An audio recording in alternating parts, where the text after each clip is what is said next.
இந்த நாளில் இந்த வார்த்தை மூலமா எங்களோடு கூட பேசும் வசனம் எங்களுக்கு காதலுக்கு தெய்வமும் பாதைக்கு வெளிச்சமாய் என் நாமத்தை மகிமைப்படுத்தும் எல்லாவற்றையும் இயேசுவின் நாமத்தில் தான்.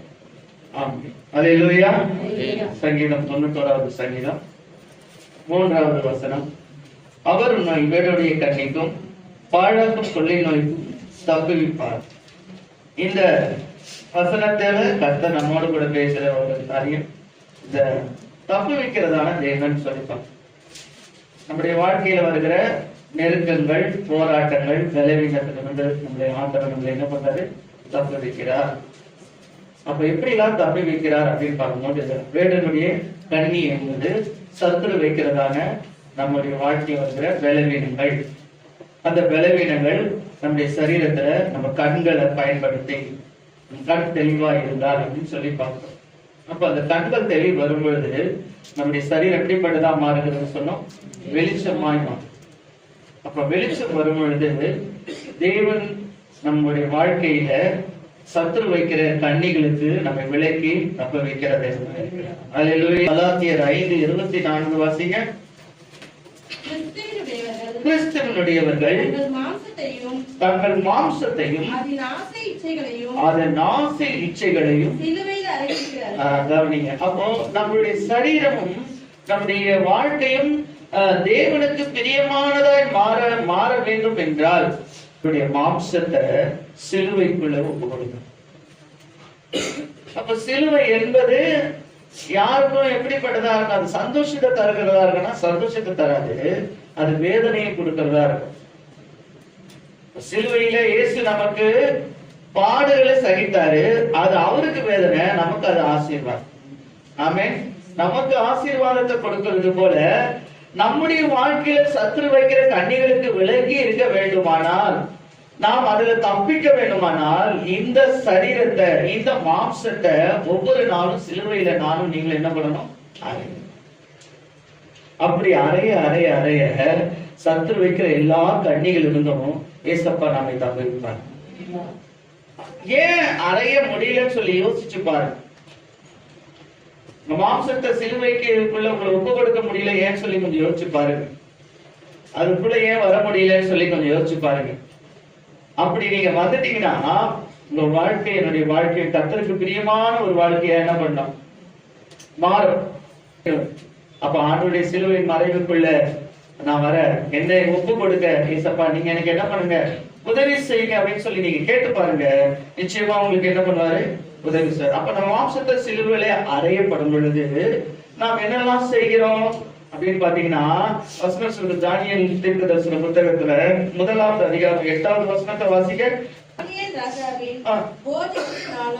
அவர் பானம் பண்ணும் திராட்சைரசத்தினாலும் தன்னை தீர்ப்புப்படுத்தலாகாது என்று தன் இருதயத்தில் தீர்மானம் பண்ணி போதும். இருதயத்துல அவர் என்ன பண்ணாரா?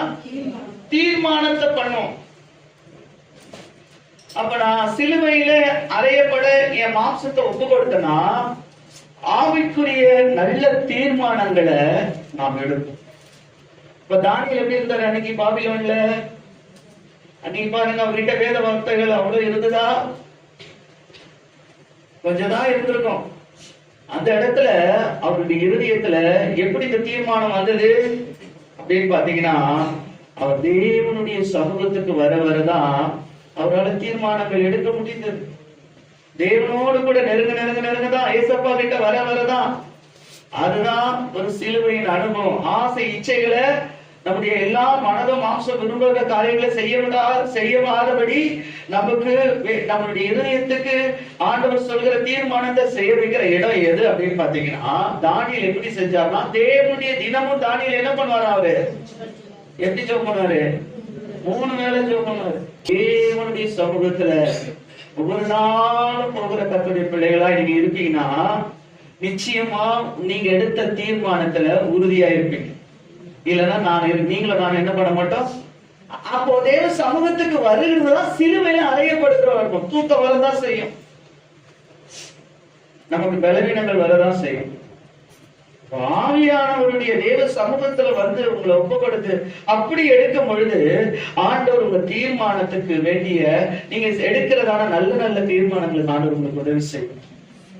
சொல்லுங்க, எனக்கு ஆண்டவரே எனக்கு உதவி செய்யுங்க. நான் எத்தனையோ எடுத்துட்டேன், ஜனவரில இருந்து எடுத்துட்டேன், ஏப்ரல் ஆகஸ்ட் வரைக்கும் வந்திருக்கிறேன். ஆனா என்ன பண்ண முடியல, என்னால செய்ய முடியலப்பா, உதவி செய்யுங்க. இந்த தானியலை பாருங்க, அவர் செஞ்சாருப்பா. ஏன் தானியல் பண்ணி செஞ்சாரு? தானியலுக்கு ஏன் செஞ்சாருன்னா, அவர் ஆண்டவருடைய சமூகத்துக்கு வந்தாரு.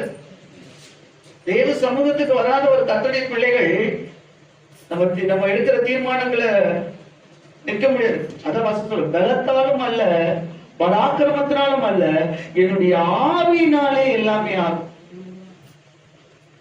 ஆவியை வச்சு ஒன்னும் பிரயோஜனமே கிடையாது. உங்க ஆவியில தேவனுடைய ஆவியானவர் கிரியை செய்ய போதுதான் நீங்க உங்களை ஒப்பு கொடுப்பீங்க.